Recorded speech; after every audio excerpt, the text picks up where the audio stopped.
दोस्तों नमस्ते प्रणाम। मैं पूजा तिवारी आपके अपने YouTube चैनल पूजा तिवारी अवधी गीत पर स्वागत करती हूँ। दोस्तों आज हम आप लोगों के लिए एक अवसान माता गीत लेकर आए हैं जो चरण दबाते वक्त गाया जाता है। आप लोग वीडियो को लास्ट तक देखिए।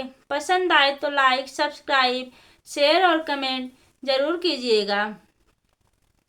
मिजब मैया के चरणवा कुछ मंगनवा मंगबना।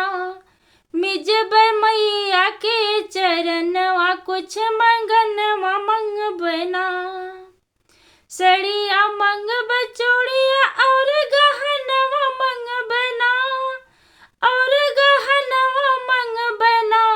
चमक मांग के सिंदूरवा इह मंगनवा मंगबना। चमक मांगी के सिंदूरवा इह मंगनवा मंगबना। मिजब मैया के चरणवा कुछ मंगनवा मंगबना। देवरा मंगब जेठवा और ललनवा मंगबना। और ललनवा मंगबना। साथ राह मोर सजनवा इह मंगनवा मंगबना। संग मेरा है मोर सजनवा इह मंगनवा मंगबना। मिजब मैया के चरणवा कुछ मंगनवा मंगबना।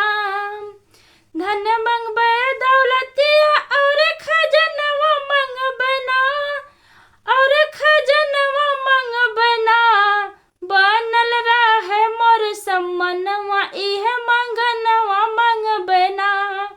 ऊंचा रहे मोर सम्मनवा इह मंगनवा मंगबना। मिजब मैया के चरणवा कुछ मंगनवा